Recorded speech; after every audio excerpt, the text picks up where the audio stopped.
Hi, Stefan Swartling here from Swartling Network. So, Samsung had an Unpacked event yesterday where they show us the Samsung Galaxy S4. And I must say there was not much news there. I have already been talking about everything they showed us.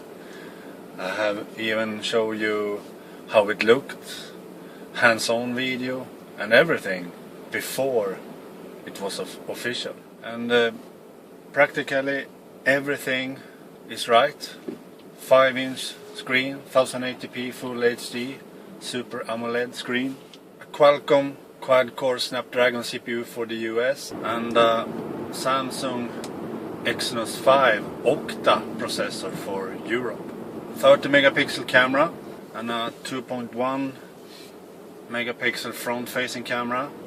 A cool thing though that I didn't know is that Samsung has created a camera feature that makes it possible to use both cameras at the same time and make a photo or video with. So for example, I can use it for these car vlogs. I can record myself with the front-facing camera and record what I see with the back main camera, as an example. That's pretty nifty. It could be very useful for me, but design-wise, nothing new. It looks like the Samsung Galaxy S3 with some small changes, and of course with a bigger screen, but the phone itself is actually not much bigger than the Galaxy S3. It's a bit taller, but it's thinner, only 7.9 inch thick, so it's very thin. But it looks like Samsung will stick with this design. It uses it for their phones now. You can say it more like an S model of the iPhone, if you know what I mean. iPhone 4, iPhone 4S, the iPhone 5, and now probably the iPhone 5s, with only some small changes and better specs. That's what the Galaxy S4 is. You could call it the Galaxy S3S actually. I'm not saying I don't like it, it looks good and nice and so. I have a Galaxy S3, but there was no exciting news because we knew everything already. And some of the features that Samsung has added to TouchWiz is kind of silly. Air view, air gestures and all that.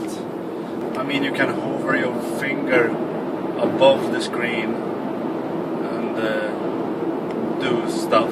For example, zoom a thumbnail image to see it bigger and so on. And you can use air gestures to scroll a page, go to another tab, and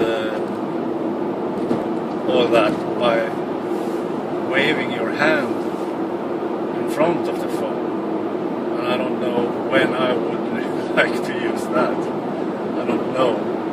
When should I use that? I mean, it's much easier to swipe with your finger or something. And the same thing with the smart pause and the smart scroll. Doesn't look so useful. Smart pause pauses the video you're looking at when you are looking away from the screen, but it doesn't start the video when you're looking at it again, so you need to hit play again. And that's only annoying, I think. And a smart scroll, you can I thought the smart scroll should be that you could scroll with your eyes by looking at the phone, but it's not how it works. You need to tilt the phone. You look at the screen and you tilt the phone to scroll. Okay, that could be useful when reading, for example, but I think I'd rather scroll with my thumbs on the screen. And the tilt feature actually Instapaper has had for many years now on the iPhone. So you can scroll the text you're reading while tilting the phone. So not much news there, but the phone looks great, and I'm sure it will sell a lot of phones. It will be this year's best seller, I'm sure of that. The only phone that can beat it is probably the Note 3, but the Note 3 will be released so late this year, so it will not be the best selling phone this year because it has not so many months to sell this year. Okay, please like this video, please give it a thumbs up, and please subscribe to my YouTube channel. I beg you. Okay, bye.